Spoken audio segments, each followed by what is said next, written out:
Hello everyone, আসসালামু আলাইকুম। তৃষাস রেসিপির আজকের আয়োজনে সবাইকে ওয়েলকাম। আশা করি সবাই ভালো আছেন।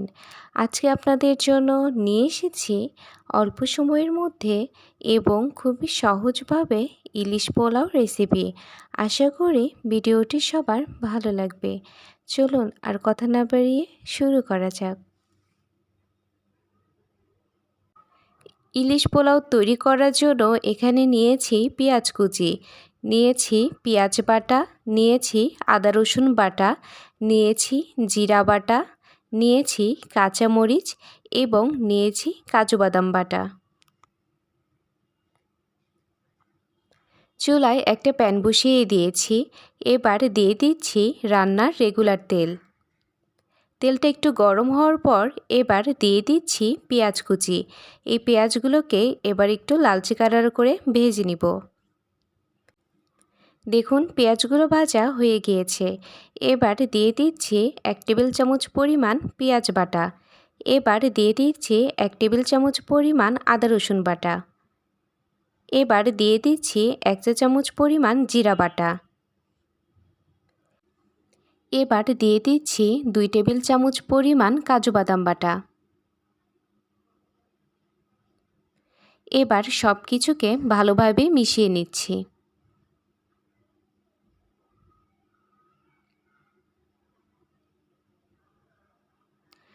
এবার দুধটাকে আমি আগে থেকেই জাল করে ঠান্ডা করে নিয়েছি।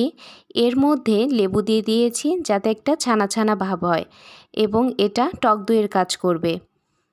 এটা দিয়ে দিচ্ছি 1 কাপ পরিমাণ। এবার কাঁচা মশলাগুলো ভালোভাবে কষিয়ে নিব। কাঁচা মশলাগুলো কষিয়ে নেওয়া হয়ে গিয়েছে। এবার আমি গুঁড়া মশলাগুলো অ্যাড করব। আমি দিয়ে দিয়েছি 1 টেবিল চামচ পরিমাণ লাল মরিচের গুঁড়া, দিয়ে দিচ্ছি স্বাদ মতো লবণ। এবার দিয়ে দিচ্ছি কাঁচামরিচ। এবার সব কিছুকে ভালোভাবে মিশিয়ে নিচ্ছি। এবার এই গ্রেভিটাও আমি ভালোভাবে কষিয়ে নেব।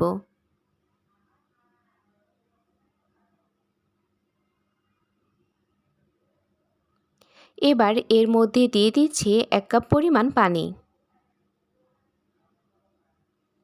পানিটা দেওয়ার পর ভালোভাবে মিশিয়ে নিচ্ছি। দেখুন গ্রেভিটা কষিয়ে নেওয়া হয়ে গিয়েছে। এবার আমি ইলিশ মাছগুলো দিয়ে দিচ্ছি।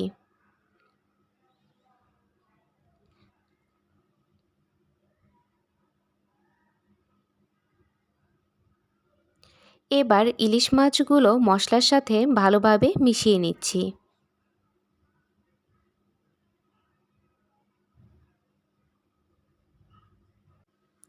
দেখুন ইলিশ মাছ রান্না হয়ে গিয়েছে। এবার আমি উপরে বেরেস্তা দিয়ে দিচ্ছি।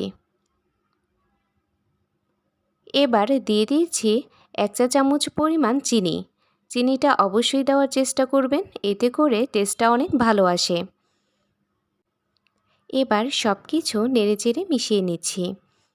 এবার মশলা থেকে ইলিশ মাছগুলো তুলে নিচ্ছি। এই মশলাগুলো পরবর্তীতে পোলাওয়ে ব্যবহার করব।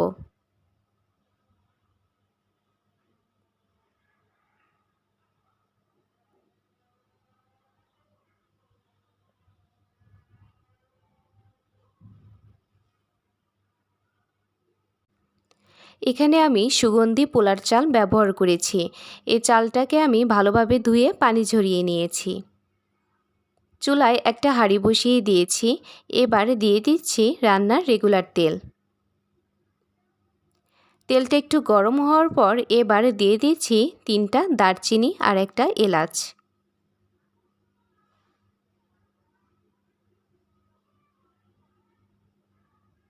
এবার আমি চালগুলো দিয়ে দিচ্ছি।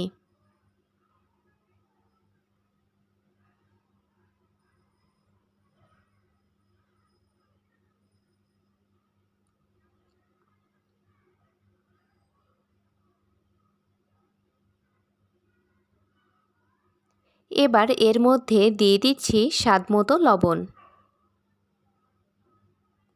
এবার আমি চালটা ভালোভাবে ভেজে নিব।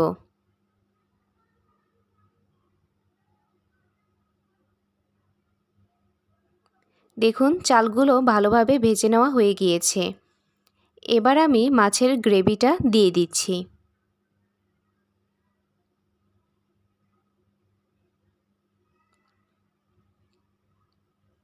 এবার মাছের গ্রেভিটা চালের সাথে ভালোভাবে মিশিয়ে নিচ্ছি।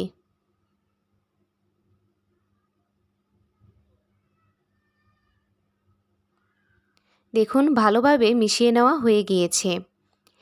এবার দিয়ে দিচ্ছি 6 কাপ পরিমাণ গরম পানি। যেহেতু আমি 3 কাপ পরিমাণ চাল ব্যবহার করেছি, তাই এখানে 6 কাপ পরিমাণ পানি দিয়ে দিলাম। এতে করে পোলাওটা অনেক ঝরঝরা হবে। এবার একটু নেড়েচেড়ে নিচ্ছি। এবার দিয়ে দিচ্ছি তেজপাতা। এবার ঢাকনা দিয়ে ঢেকে অপেক্ষা করছি বলক আসা পর্যন্ত। দেখুন বলক চলে এসেছে। এবার দিয়ে দিচ্ছি 1 চা চামচ পরিমাণ গুঁড়া দুধ। গুঁড়া দুধটা দেওয়ার পর ভালোভাবে নেড়েচেড়ে নিচ্ছি। এখানে গুঁড়া দুধটা অবশ্যই দেওয়ার চেষ্টা করবেন, এতে করে টেস্টটা অনেক ভালো আসে। এবার ঢাকনা দিয়ে ঢেকে পুরো পানিটা শুকিয়ে আসার পর্যন্ত অপেক্ষা করব। দেখুন পুরো পানিটা শুকিয়ে গিয়েছে এবং পোলাওটাও হয়ে গিয়েছে। দেখুন পোলাওটা কতটা ঝরঝরা হয়েছে। এবার পোলাওটা একটু নেড়েচেড়ে নিচ্ছি।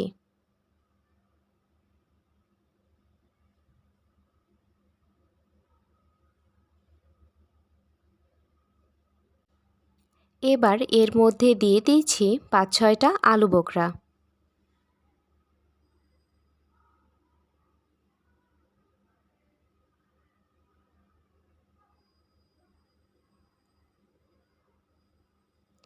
এবার আমি ইলিশ মাছগুলো দিয়ে দিচ্ছি।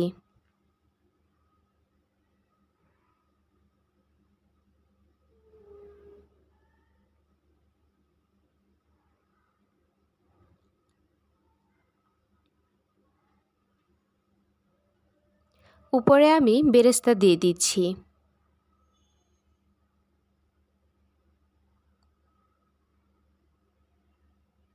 এবার দিয়ে দিচ্ছি 1 চা চামচ পরিমাণ ঘি। ঘি দেওয়ার কারণে ফ্লেভারটা অনেক সুন্দর আসবে।